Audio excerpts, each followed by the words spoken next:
Hello बच्चों, चलिए प्रश्न को पढ़ते हैं। प्रश्न में है, निष्क्रिय अभिगमन में झिल्ली के आर पार जब दो प्रोटीन अणु एक दूसरे की विपरीत दिशा में गति करते हैं और वह एक दूसरे के प्रति स्वतंत्र भी है, वे डैश कहलाते हैं। तो इस प्रश्न की मुख्य अवधारणा है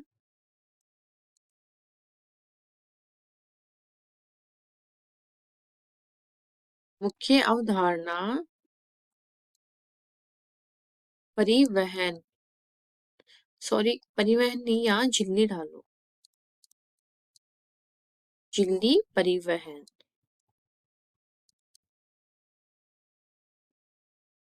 तो कोशिका में उपस्थित जो कोशिका झिल्ली होती है वो अणुओं व आयनों के लिए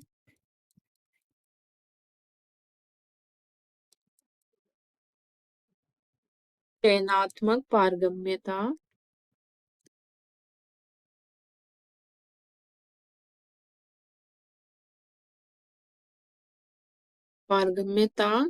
का कार्य करती है। किस आयन का अणु का परिवहन होना है उसका निर्धारण हमारे झिल्ली के द्वारा ही होता है, और ये जंतु व पादप कोशिका दोनों में ही उपस्थित होती है। तो निष्क्रिय हमारे जो अभिगमन होता है या परिवहन होता है, ये दो प्रकार का होता है, निष्क्रिय तथा सक्रिय।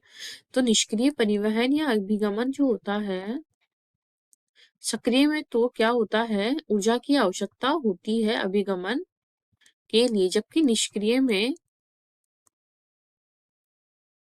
अभिगमन ऊर्जा की आवश्यकता, ऊर्जा जो कि एटीपी के रूप में पादप लेते हैं,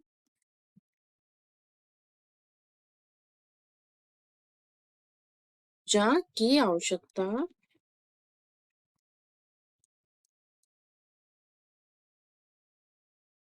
नहीं होती। तो ये क्या करते हैं, निष्क्रिय परिवहन में क्या होता है, जो अणु और आयन होते हैं वो अपनी उच्च सांद्रता से निम्न सांद्रता की ओर गमन करते हैं। सांद्रता की ओर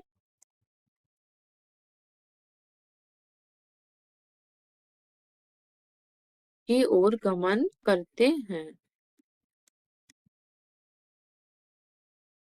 तो इसमें क्या होता है, ये अणु एक दूसरे जब झिल्ली के आर पार जब दो प्रोटीन होते हैं, जब एक दूसरे के विपरीत दिशा में गति करते हैं तो ये स्वतंत्र होते हैं, क्योंकि इनको ऊर्जा की आवश्यकता नहीं होती, इसलिए स्वतंत्र होते हैं। तो प्रोटीन अणु विपरीत दिशा में गति करते हैं,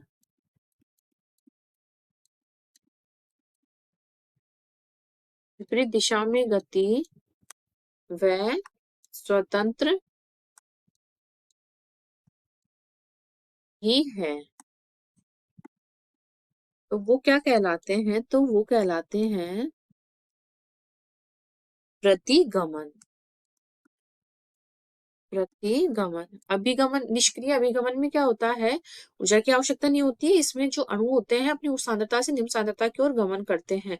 लेकिन जब निष्क्रिय अभिगमन में ही झिल्ली के आर पार जब प्रोटीन के दो अणु होते हैं, जब वो विपरीत दिशा में गति करते हैं एक दूसरे के, तो वो एक दूसरे के प्रति भी स्वतंत्र होते हैं, तो इसे प्रतिगमन कहते हैं। आशा करती हूँ आपको इस प्रश्न का हल समझ में आया होगा। धन्यवाद।